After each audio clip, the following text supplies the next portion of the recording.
ఓం నమో నారాయణాయ. వారాహి అమ్మకు నమస్కారం చేసుకుంటూ అమ్మవారి దయ ఆమె చల్లని చూపులు మనందరిపై ఉండాలి అని చెప్పి మనస్ఫూర్తిగా కోరుకుంటూ ఈ రోజుటి వీడియో స్టార్ట్ చేస్తున్నాను ఫ్రెండ్స్. ఇక ఈరోజు వీడియోలో మనం చూడబోయేది ఏంటి అంటే, బిడ్డ రాబోయే శుక్రవారంలోగా ఇది వినమ్మా. కారణం లేకుండా ఇది నీకంట పడదు తల్లి. ఇది నీ కోసం తెచ్చిన వార్త బిడ్డ. నా వార్తలు వినడానికి నా మీద నమ్మకంతో వచ్చావు కదా. ఈ వారాహి అమ్మ మీద నమ్మకంతో ఇది వింటున్నా నీ దగ్గరే నేను నీతో మాట్లాడుతూ ఉన్నాను. ఎవరి దగ్గరకు ఏది చేరాలో ఈ తల్లికి బాగా తెలుసు తల్లి. దాన్ని తప్పకుండా వారి దగ్గరకు చేర్చే తీరుతాను. కాబట్టి ఈ వారాహి అమ్మ మాటలు నమ్మకంతో వినిబిడ్డ అని చెప్పి వారాహి అమ్మ మన కోసం తెచ్చినటువంటి ఈ సందేశాన్ని, అమ్మవారి వాగ్దానాన్ని తప్పకుండా వినే ముందుగా మన ఛానల్ని గనక ఫస్ట్ టైం ఎవరైనా చూస్తూ ఉన్నట్లయితే ప్లీజ్ సబ్స్క్రైబ్ చేసుకోండి ఫ్రెండ్స్. వీడియో నచ్చితే గనక లైక్ చేసి సపోర్ట్ చేయండి. ఇక వీడియోలోకి వెళ్ళబోయే ముందుగా ఒక్కసారి జ్యోతిష్యంలో గొప్ప అనుభవం కలిగినటువంటి గురూజీ సుబ్రహ్మణ్యం రాజు గారు శ్రీ వారాహి అమ్మవారి ఆశీస్సులతో జ్యోతిష్యం చెప్తున్నారు. ఈ గురువుగారు చెప్పింది చెప్పినట్లుగా జరుగుతుందండి. Contact number 7075662225. భార్యాభర్తల మధ్య గొడవలు, విదేశీ ప్రయాణం ఆలస్యం అవటం, ప్రేమ, పెళ్లి, సంతానం లేకపోవటం, కోర్టు సమస్యలు, గృహము మరియు కుటుంబ సమస్యలు, ధనం నిలకడగా లేకపోవటం, నమ్మిన వ్యక్తి మోసం చేయటం, స్త్రీలకు పురుషులకు సంబంధించిన గుప్త సమస్యలు ఎటువంటివైనా రోజుల్లో పరిష్కారం చేయబడును. మీరు ఎంతోమంది దగ్గర జ్యోతిష్యం మరియు పరిష్కారాలు చేయించుకొని నిరాశ చెంది ఉన్నట్లయితే ఒక్కసారి ఆదికొండ దేవతలైన కోయరాజు గారికి కాల్ చేయండి. కోయ గురూజీ గారు కొండదేవత పూజారి సుబ్రహ్మణ్యం రాజు గారు. Contact number 7075662225. మా జీవితంలో కూడా ఎన్నో మార్పులు జరిగాయండి. కాబట్టే నమ్మకంగా చెప్తున్నాను. జై వారాహి అమ్మ. ఇక వీడియోలోకి వచ్చేస్తే, బిడ్డ ఇవి నీ కోసమే. పూర్తిగా విను. ఈ నా మాటలు విన్న తర్వాత నీకు అర్థమవుతుంది. ఎప్పుడూ కూడా నువ్వు బాధలతో దెబ్బలతో జీవిస్తున్న నా బిడ్డవైన నీకు జీవితంలో అన్నీ పోగొట్టుకున్నట్లు, అన్నీ వదిలి ఎక్కడికైనా వెళ్ళిపోతే బాగున్ను అనే మనస్థితి అనేది నీకు ఏర్పడింది. అందరినీ వెతికి వెతికి వెళ్ళి నువ్వు నాకు ఎవ్వరూ వద్దు అన్న పరిస్థితికి వచ్చేసావు. ఒంటరిగా ఉంటే బాగున్ను అనే మనస్తత్వానికి వచ్చేసావు కదా. అంతలా నీ మనసు విరిగిపోవటానికి, నిజంగా నా జీవితం అర్థం కాకుండా పోతుందేమో అనే ఒక క్షణం అనేది నీకు ఏం తోచకుండా పోయింది కదా బిడ్డ. అవును కదా. ఇంత మన కష్టంలో ఉన్న నువ్వు ఇంకా బాధపడితే నిన్ను ఇంకా కష్టాల్లోకి నెట్టివేస్తుంది తల్లి. కష్టంతో ఇంకా బాధపడితే అది ఇంకా ఇంకా కష్టంగా మారిపోతుంది. నీ చిట్టి మనసు తట్టుకోగలదా చెప్పు. నీ ఆలోచనలను నువ్వు కట్టుబాటు చేసుకోవాలి. ఒక్కటి మాత్రం ఈ వారాహి అమ్మ ఖచ్చితంగా చెప్పగలనమ్మా. ఈ సమయంలో నీకు నువ్వే కట్టుబాటు చేసుకోగలవు. నీకు నువ్వే సర్ది చెప్పుకోగలవు. నీకు నువ్వే ఆరుదల చెప్పుకోగలవు. నీకు నువ్వు మాత్రమే నీ మనసుని పక్వపరుచుకోగలవు. నిన్ను నువ్వు పక్వపరుచుకోకపోతే ఎవరు నిన్ను రక్షిస్తారు చెప్పు. ఎవరు నీకు సహాయం చేస్తారు? ఎవరి కోసం నువ్వు ఎదురు చూస్తూ ఉండగలవు? ఇలాంటి వ్యతిరేక ఆలోచనలు నిన్ను దాడి చేస్తున్నప్పుడు, ఇలాంటి వ్యతిరేక ఆలోచనలు నీపై, నీ మనసుపై దాడి చేస్తున్నప్పుడు వాటి నుంచి నువ్వు బయటపడడం అంత సులువైన విషయం ఏమీ కాదు తల్లి.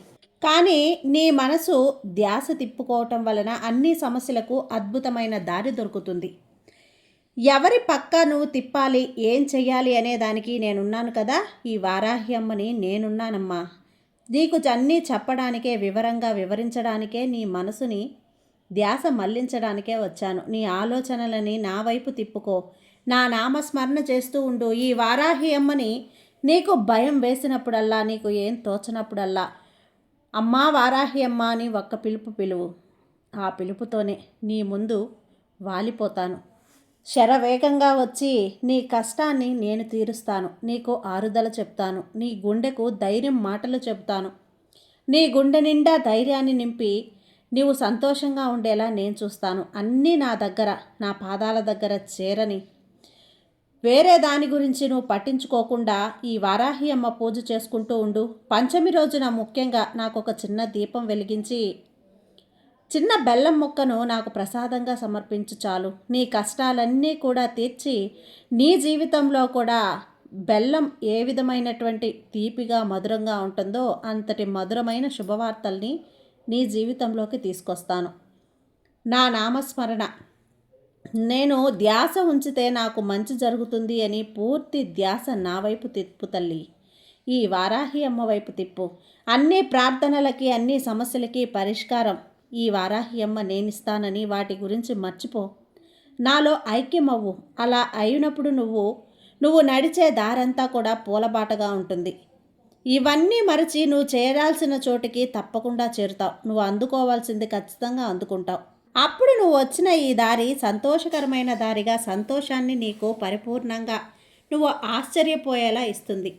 ఇలా చూడు, ఈ దారిలో నువ్వు నడవాలి అని అడిగిన నువ్వే ఆశ్చర్యపోయేలా పూల దారిలా చేస్తాను బిడ్డా. కానీ నాకున్న సమస్యలన్నీ అంటావు కదా, ఉత్సాహంగా ఈ దారిలో ధైర్యంగా నడగలవు నువ్వు.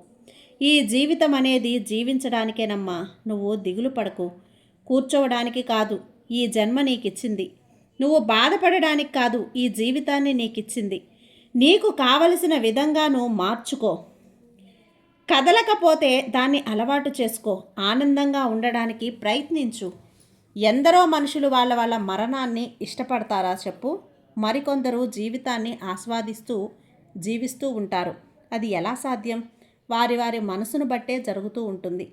ఆ కొందరిలో నువ్వు కూడా ఉండాలి. సంతోషంగా ఆస్వాదిస్తూ జీవితాన్ని జీవించు. వాళ్ళలో కూడా అలా ఉండాలి తల్లి.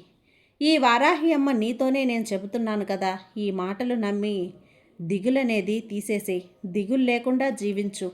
నీ సంతోషకరమైన ఆనందకరమైన జీవితాన్ని నీ ముఖంలో చిరునవ్వుని శాశ్వతంగా చేసుకునేలా జీవించు.